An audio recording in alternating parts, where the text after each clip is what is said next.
Hello बच्चों, हम लोग करेंगे चैप्टर नंबर 11 डुअल नेचर का 10 मिनट के अंदर पूरा रिवीजन। ये है टर्बो सीरीज। तो आइए स्टार्ट करते हैं। उससे पहले वेलकम टू अरविंद एकेडमी। मैं हूं Arvind sir. Super easy physics के लिए अरविंद एकेडमी चैनल को सब्सक्राइब करना मत भूलिएगा। तो ये रही turbo series revision in 10 minutes. आपके लिए इंपॉर्टेंट इन्फॉर्मेशन मैंने आपके लिए शॉर्ट क्वेश्चन बना दिए हैं। ऐसे ही क्वेश्चन बोर्ड्स में आएंगे। PCM, PCB, physics, chemistry, maths, bio अलग अलग और पीसीएम भी एक साथ भी ऐसे ही क्वेश्चन बोर्ड्स में आएंगे। ऐसा मैं क्यों बोल रहा हूं? क्योंकि पिछले 10 साल की ट्रेंड एनालिसिस पर बेस्ड है और मेरे 25 साल का टीचिंग एक्सपीरियंस में लगा हुआ है। 20 से 25 क्वेश्चन पर चैप्टर है। आप बिल्कुल आसानी से इसको कर सकते हैं। फुली सॉल्व्ड है। सोल्यूशन के लिए किसी टीचर या भैया दीदी के पास भागने की आपको आवश्यकता नहीं है। 100% बोर्ड टारगेटेड क्वेश्चन है। आसानी से क्वेश्चन लगाइए, इसी टाइप के क्वेश्चन मिलेंगे। इसको और मजबूती देने के लिए मैंने एनसीईआरटी क्लास 12 फिजिक्स का एग्जाम्पल और एक्सरसाइज के वीडियो सॉल्यूशंस भी इसमें डाल दिए हैं। कोई बच्चा मेहनत करना चाहे तो इसका भी रेफरेंस या इसको देख सकता है। तो शॉर्ट रिजल्ट के लिए शॉर्ट क्वेश्चन जरूर लगाइए। शॉर्ट क्वेश्चन लेने के लिए अरविंद एकेडमी ऐप को डाउनलोड कर लीजिए। उसके स्टोर सेक्शन में जाइएगा, वहां पर शॉर्ट क्वेश्चन दिखाई पड़ेंगे। लेकर लगाना शुरू कर दीजिए और अपना काम बना लीजिए। चलिए पढ़ाई को स्टार्ट करते हैं। पहली बात आती है वर्क फंक्शन। वर्क फंक्शन क्या होता है बेटा कि वो minimum energy required to eject the electron from the metal surface is known as a work function. Work function मतलब वो मिनिमम एनर्जी है जो कि रिक्वायर्ड होती है एक इलेक्ट्रॉन को, जो जिसके बाद वो मेटल सरफेस को छोड़ के चला जाता है। उसको डब्ल्यू नॉट या फाई नॉट से रिप्रेजेंट करते हैं। वर्क फंक्शन डिपेंड करता है नेचर ऑफ मेटल या कंडीशन ऑफ इट्स सरफेस की। अगर उसमें पॉलिश वॉलिश की गई तो बदल जाता है। और इलेक्ट्रॉन वोल्ट में इसको हम मेजर करते हैं। फोटो इलेक्ट्रिक इफेक्ट क्या होता है? जब हम किसी भी मेटल सरफेस पे जो फोटो सेंसिटिव मेटल है उस पे हम अल्ट्रा वायलेट रेज डालते हैं या लाइट डालते हैं सफिशिएंट फ्रीक्वेंसी की, और उसके बाद उससे इजेक्शन ऑफ इलेक्ट्रॉन हो जाए, इलेक्ट्रॉन निकल आए, तो ये फिनोमिना कहलाता है फोटो इलेक्ट्रिक इफेक्ट। और जो इलेक्ट्रॉन निकला है इसे हम बोलते हैं photo electrons. Simple as that. यहां पर एक वर्ड यूज किया जाता है suitable frequency, sufficiently high frequency, इसलिए उसको बोलते हैं थ्रेशोल्ड फ्रीक्वेंसी। आगे हम समझेंगे। उस फ्रीक्वेंसी से कम का लाइट अगर आप डालेंगे तो कभी भी इलेक्ट्रॉन इजेक्ट नहीं होगा। ठीक, आगे बात करते हैं। ये एक्सपेरिमेंटल स्टडी है। ये सेटअप आपको आना चाहिए। ये देखिए, ये पूरा वैक्यूम ट्यूब है, ये कैथोड है, फोटो सेंसिटिव प्लेट है, ये कलेक्टर है, और यहाँ एक क्वार्ट्ज विंडो है शीशे की, समझ लीजिए आर पार रोशनी जा सकती है। ये सोर्स है जो रोशनी यहाँ पड़ेगी। वोल्टेज नापने के लिए वोल्टमीटर है, करंट नापने के लिए माइक्रो एमीटर है, और वोल्टेज चेंज करने के लिए पोटेंशियल डिवाइडर लगाया गया है। ये सेटअप आपको याद कर लीजिएगा, एग्जाम में बनाने को भी आ जाता है। इसमें 3 पैरामीटर पे हम लोग डिस्कशन करते हैं। Intensity, potential between plates and frequency. Intensity का मतलब है कितने यहां बल्ब लगा रहे हो तो कितने वॉट का बल्ब है, 100, 200, 300। और फ्रीक्वेंसी का मतलब समझ लीजिए कलर, लाल, पीला, नीला। और इन दोनों प्लेट्स के बीच में कितना पोटेंशियल, इन्हीं तीनों में वैरी कर करके एक दूसरे पे इफेक्ट देखते हैं। तो पहला है effect of intensity of light on photo current. यानी इंटेंसिटी बदलने पर, इंटेंसिटी का मतलब है 100 वॉट, 200 वॉट, 300 वॉट बल्ब लगाएंगे तो फोटो करंट पे क्या प्रभाव पड़ेगा। तो आप देखते हैं, ये ग्राफ देखिए यहां पर, यहां इस सिचुएशन को समझ लीजिए। फ्रीक्वेंसी फिक्स्ड रखी है, कलर नहीं चेंज किया हमने बल्ब का। दूसरा, एक्सीलरेटिंग पोटेंशियल भी नहीं चेंज किया। इन दोनों कैथोड और एनोड के बीच का इंटेंसिटी फिक्स नहीं है। तो जैसे जैसे इंटेंसिटी ऑफ लाइट बढ़ाते हो वैसे वैसे ये आई से लिख देते हैं और इंटेंसिटी को आई से, कैपिटल आई से लिख देते हैं। वैसे वैसे आप देखोगे फोटो करंट बढ़ती चली जाती है। तो ये आप इंटेंसिटी ऑफ लाइट बढ़ाने पर फोटो करंट बढ़ेगी, इसको याद कर लीजिए और इस ग्राफ को पकड़ लीजिए, बहुत पूछा जाता है। ये पहला आउटकम हो गया।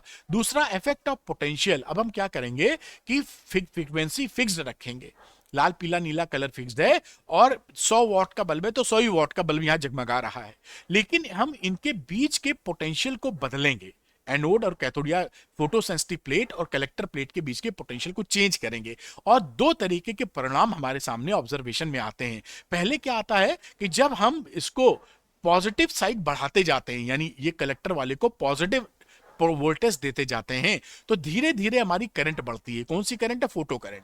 ये जो फोटो करंट बढ़ती है, ये बढ़ने के बाद एक समय आता है जब वो सैचुरेट कर जाती है, यानी कितना भी एनोड पोटेंशियल लगाओ उससे ज्यादा नहीं बढ़ेगी।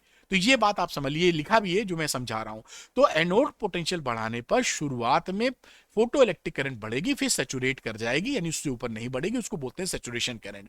अब ये इंटेंसिटीज हैं। अगर ज्यादा इंटेंसिटी का बल्ब आप यूज कर रहे हैं तो सैचुरेशन करंट ज्यादा होगी, ये ध्यान, ये ग्राफ बड़े इंपॉर्टेंट है इसके, ठीक। और दूसरी बात आती है स्टॉपिंग पोटेंशियल की, जो यहां कही गई है। अब हम क्या करते हैं कि इस कलेक्टर प्लेट को निगेटिव पोटेंशियल देते हैं, पहले वाले में पॉजिटिव दिया था, निगेटिव पोटेंशियल देते हैं, तो हम क्या देखते हैं कि डिफरेंट इंटेंसिटीज के लिए भी, यानी अलग अलग 100 वाट 200 300 वाट कितने वाट का भी बल्ब हो, स्टॉपिंग पोटेंशियल सेम आता है। स्टॉपिंग पोटेंशियल का मतलब है कोई भी इलेक्ट्रॉन कलेक्टर प्लेट तक ना पहुंचे, अगर पहुंचेगा तो करंट फ्लो हो जाएगी, कोई इलेक्ट्रॉन ना पहुंचे तो स्टॉपिंग पोटेंशियल सबके लिए सेम आता है। तो उसका क्या मतलब हो जाता है कि maximum kinetic energy of the electron, electron की जो मैक्सिमम काइनेटिक एनर्जी होती है वो इंटेंसिटी से इंडिपेंडेंट है, क्योंकि इंटेंसिटी चेंज करने कुछ नहीं हो रहा है इंसिडेंट रेडिएशन के। और ये के मैक्स की value half M V max square equal to E V naught के बराबर हो जाती है। फिर effect of frequency on stopping potential, अगर हम फ्रीक्वेंसी बदले तो हम फ्रीक्वेंसी जैसे जैसे बढ़ा देते हैं ना, हमारा स्टॉपिंग पोटेंशियल बढ़ जाता है। इससे ये बात साबित होती है कि हमारा maximum kinetic energy of electron depend करता है फ्रीक्वेंसी के ऊपर। यहां पर देखिए μ3 अगर ज्यादा है तो स्टॉपिंग पोटेंशियल ज्यादा है, तो ये रेफरेंस यहां से निकाला जाता है कि फ्रीक्वेंसी ज्यादा है तो kinetic energy of the photo electron ज्यादा होएगी। बड़ी अच्छी बात है। अब ये ग्राफ है दो मेटल्स के बीच में, जब आप ग्राफ प्लॉट करते हो between stopping potential and incident radiation, तो जहां पर ये एक्स एक्सिस को काटता है वो थ्रेशोल्ड फ्रीक्वेंसी होती है, दोनों जो कर्व होते हैं वो स्ट्रेट लाइन होते हैं और दोनों का स्लोप सेम होता है। ये ध्यान रखिएगा, मेटल ए मेटल बी, ये बात आप पकड़ के रखिए। तो यहां पे पे लिखा हुआ है कि स्टॉपिंग पोटेंशियल इंक्रीज होता है लीनियरली, जैसे जैसे आप रेडिएशन बढ़ाएंगे मिनिमम कट ऑफ आपको फ्रीक्वेंसी का यहां मिल रहा है जो मैंने अंडरलाइन कर दिया, स्लोप दोनों का सेम है और थ्रेशोल्ड फ्रीक्वेंसी अलग अलग होगी। अब ये जो फोटो इलेक्ट्रिक इफेक्ट हुआ उसको जो वेव थ्योरी थी, क्लासिकल वेव थ्योरी, वो एक्सप्लेन करने में विफल हो गई, फेल हो गई। क्यों? क्योंकि इंडिपेंडेंस ऑफ के मैक्स को समझा नहीं पाई कि इंटेंसिटी बढ़ाने पर के मैक्स क्यों नहीं बढ़ता है। क्योंकि वेव थ्योरी में तो कहा जाता था इंटेंसिटी बढ़ाने पर एम्पलीट्यूड बढ़ता है और एम्पलीट्यूड बढ़ेगा तो एनर्जी डेंसिटी बढ़ जाएगी, जब एनर्जी ज्यादा हो जाएगी पढ़ने वाली तो निकलने वाले इलेक्ट्रॉन की भी ज्यादा होनी चाहिए, लेकिन ऐसा नहीं हुआ यहां पर, क्योंकि इंटेंसिटी बढ़ाने पर के मैक्स ज्यादा नहीं होता। दूसरा, एग्जिस्टेंस ऑफ थ्रेशोल्ड फ्रीक्वेंसी को भी नहीं समझा पाया।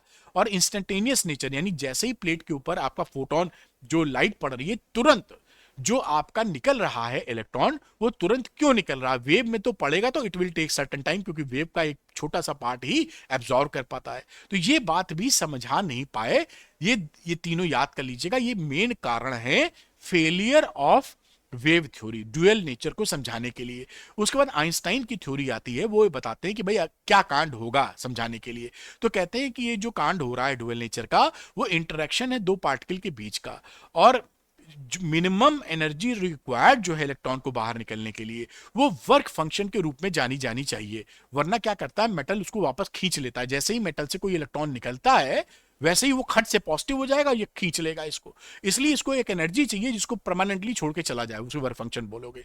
दूसरी बात इन्होंने कहा आइंस्टाइन ने कि जो एनर्जी, जो इंसिडेंट फोटोन है एनर्जी लेके आ रहा है एच न्यू, वो उसकी एनर्जी दो पार्ट में इस्तेमाल होती है। पहला वर्क फंक्शन उस मेटल से बाहर निकलने में, और जो बची वो काइनेटिक एनर्जी के फॉर्म में रहेगी। तो दो पोर्शन हो गए टोटल एनर्जी का जो इस्तेमाल होगा, एक तो वर्क फंक्शन के रूप में और plus kinetic energy of the electron. इसी बात को मैथमेटिकली लिख दिया, एच न्यू इंसिडेंट फोटोन की एनर्जी है, वर्क फंक्शन प्लस के मैक्स। और इसी तरीके से ये बात यहां पर कह दी थी कि के मैक्स, इसी को इधर उधर कर दो, ये फॉर्मूला बन जाएगा। ये आइंस्टाइन की इक्वेशन के नाम से फेमस है।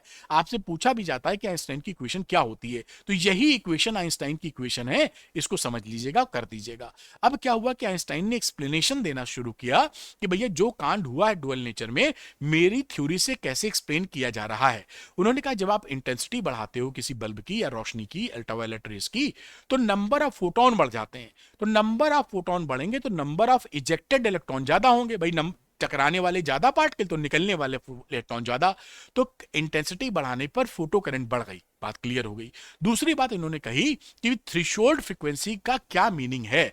ये जो फॉर्मूला, जो इक्वेशन बनाई थी आइंस्टाइन में, उसमें half M V max square की वैल्यू थी H nu minus H nu naught. अब ये जो इंसिडेंट फ्रीक्वेंसी है, अगर इसकी वैल्यू थ्रेशोल्ड से कम हो जाएगी तो ये पूरा टर्म निगेटिव हो जाएगा। देखिए ना, ये छोटा हो जाएगा, ये बड़ा। तो अगर आपका के मैक्स निगेटिव हो जाएगा, और काइनेटिक एनर्जी निगेटिव होने का मतलब है मीनिंगलेस। काइनेटिक एनर्जी कभी निगेटिव नहीं होती, या तो जीरो होती है या पॉजिटिव होती है। तो उन्होंने कहा इसलिए थ्रेशोल्ड एनर्जी फ्रीक्वेंसी का कॉन्सेप्ट वैलिड है और इस तरह से समझा जाना चाहिए।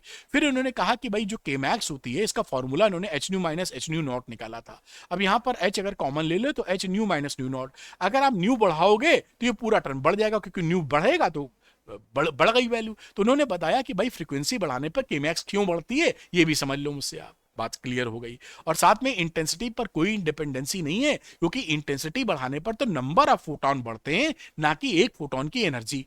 तो निकलने वाले इलेक्ट्रॉन की एनर्जी ज्यादा नहीं होगी, फोटो करंट जरूर बढ़ जाएगी। अब तीसरी बात उन्होंने बताई कि भाई इंस्टेंट प्रोसेस क्यों है। उन्होंने कहा ये पार्टिकल पार्टिकल के बीच की टक्कर है, एक पार्टिकल फोटोन है और निकलने वाला इलेक्ट्रॉन है, तो दो पार्टिकल के स्ट्रक्चर में भड़ाम हो रहा है, तो टाइम लैग किस बात का। तो सारी चीज एक्सप्लेन इन्होंने कर दी, जिसकी वजह से 1905 में जहां तक ये थ्योरी दी थी, 1921 में आइंस्टाइन को इसके लिए नोबेल प्राइज भी मिला था। खैर ये बात कंप्लीट होती है डुअल ये बात कंप्लीट होती है कि जो वेव के पास होता है यूवी बेस्ड फोटोइलेक्ट्रिक इफेक्ट है, उसके पास पार्टिकल नेचर भी होता है। ये बात किसने कह दी? आइंस्टाइन ने समझा दी, क्योंकि उन्होंने यूवी रेस को फोटोन के फॉर्म में समझाया।